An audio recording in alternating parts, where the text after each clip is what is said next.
नमस्कार दोस्तों, हमारा सूरज जिसका total mass almost 2 into 10 kilogram जितना बताया जाता है और इसका डायामीटर तकरीबन 1.4 मिलियन किलोमीटर जितना है, जिसके चारों तरफ 8 प्लैनेट्स, सैकड़ों चंद्रमा, कुछ ड्वार्फ प्लैनेट्स और उसके साथ कई सारे एस्टेरॉइड्स, कॉमेट्स और अन्य स्पेस बॉडीज हैं जो इसके चारों तरफ चक्कर लगाते हैं। और ये सब होता है सन की मैसिव ग्रेविटी की वजह से। लेकिन क्या आपने कभी ये सोचा है, अगर सन की मैसिव ग्रेविटी न होती, अगर सन अपनी ग्रेविटी को खो देता, तब हमारे सौर मंडल की क्या स्थिति होती? क्या तब भी सौर मंडल के सभी ऑब्जेक्ट अपने पथ पर ही घूमते या फिर उनका पाथ चेंज हो जाता? और सबसे महत्वपूर्ण चीज, हमारे जीवन पर इसका क्या प्रभाव पड़ता? आज की इस वीडियो में हम इसी सवाल के जवाब को जानने की कोशिश करेंगे। तो चलिए शुरू करते हैं।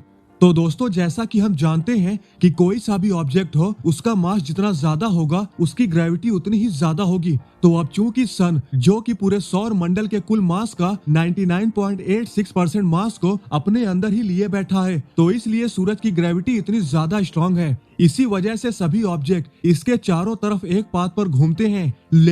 लेकिन अगर सूरज अपनी ग्रेविटी को खो देता है, तो कहीं ना कहीं सूरज को अपना मास भी खोना पड़ेगा, जिसका नतीजा ये होगा कि सभी ऑब्जेक्ट जो कि सन की ग्रेविटी की वजह से बंधे हुए थे, वो अब इसकी पकड़ से छूट जाएंगे। अब यहाँ पर कईयों के मन में एक क्वेश्चन आ रहा होगा कि सौर मंडल के सभी ऑब्जेक्ट तो बैरी सेंटर का चक्कर लगाते हैं, ना कि सूरज का। इनफैक्ट सूरज खुद भी उसी बैरी सेंटर का चक्कर लगाता है। तो अगर सन अपने मास और अपनी ग्रेविटी को खो भी देता है, मगर वो एज यूजुअल अपनी चमक को बरकरार भी रखता है, तब भी तो हमें कोई फर्क नहीं पड़ेगा। हम तब भी तो अपने पाथ पर ही बने रहेंगे, क्योंकि हम तो बैरी सेंटर का चक्कर लगाते हैं।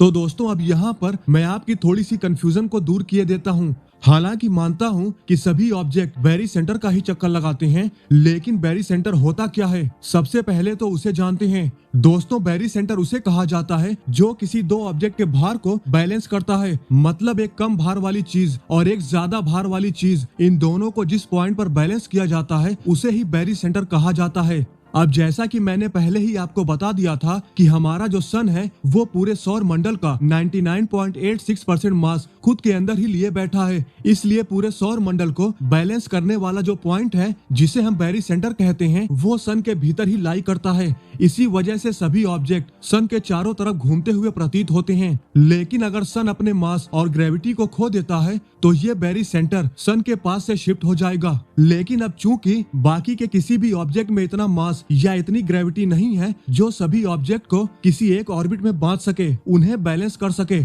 हालांकि सूरज के बाद जुपिटर ही सौर मंडल का सबसे बड़ा ऑब्जेक्ट है, जो सौर मंडल के सभी ग्रहों को आपस में मिला देने के बाद भी उनसे 2.5 गुना ज्यादा विशाल है, जिसकी ग्रेविटी भी काफी स्ट्रांग है, लेकिन इतनी भी स्ट्रांग नहीं कि पूरे सौर मंडल को बांध कर रख सके। इसलिए इसका नतीजा ये होगा कि सभी ऑब्जेक्ट, इनफैक्ट जुपिटर खुद भी अपने पाथ से हट जाएगा। ये सभी अपनी ऑर्बिट से भटक जाएंगे, जिससे होगा ये कि ये सौर मंडल के लगभग 230 किलोमीटर पर सेकंड की स्पीड से मिल्की वे गैलेक्सी के सेंटर के चारों ओर घूमने की वजह से ये सभी ऑब्जेक्ट बिना किसी मजबूत पकड़ के इधर उधर फेंक दिए जाएंगे, जिसमें काफी ज्यादा संभावना ये बन जाती है कि कुछ ग्रह आपस में टकरा सकते हैं, या फिर ग्रहों पर एस्टेरॉइड्स की लगातार बमबारी भी हो सकती है, जिसमें से एक हमारी पृथ्वी भी शामिल हो सकती है। सौर मंडल में इधर उधर बिखर जाने के बाद अब चाहे हमारा सामना किसी प्लेनेट या किसी चंद्रमा या फिर कई सारे एस्टेरॉइड से हो, इन सभी कंडीशन में एक बात तो पक्की है कि धरती पर जीवन का नामो निशान मिट जाएगा।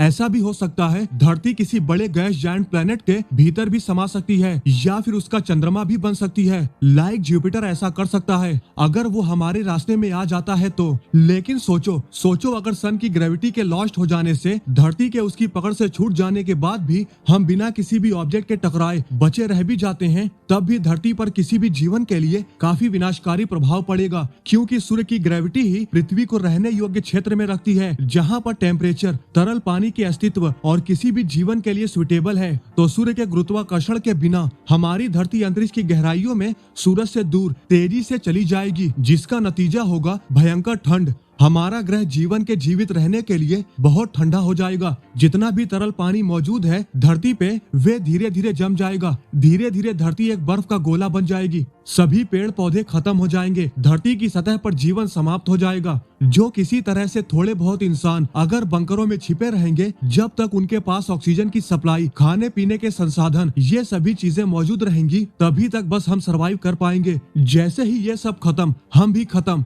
अगर हम किसी तरह की उम्मीद लगाकर बैठे होंगे कि शायद एक दिन सब सही हो जाए, तो ऐसा नहीं होगा, क्योंकि धरती अब अंतहीन अंतरिक्ष की सैर पर होगी, जहां दूर दूर तक सिवाय अंधकार के कुछ भी नजर नहीं आएगा। इसलिए धरती पे फिर से किसी तरह के जीवन के पनपने की उम्मीद लगाए रखना हमारी सबसे बड़ी भूल होगी। इसलिए इंसानों के लिए बेहतरी यही होगी कि जल्दी से जल्दी कुछ ऐसा करें कि ज्यादा से ज्यादा इंसानों को खत्म होती धरती से निकाल कर किसी और स्टार सिस्टम तक ले जाएं। तभी हमारा अस्तित्व बचा रह सकता है, अन्यथा हमें खत्म होने से कोई भी नहीं बचा सकता। तो दोस्तों, आज के लिए बस इतना ही। वैसे आप लोग इस बारे में क्या सोचते हैं? अगर सूरज अपनी ग्रेविटी को खो देता है तब क्या क्या संभावनाएं हो सकती हैं?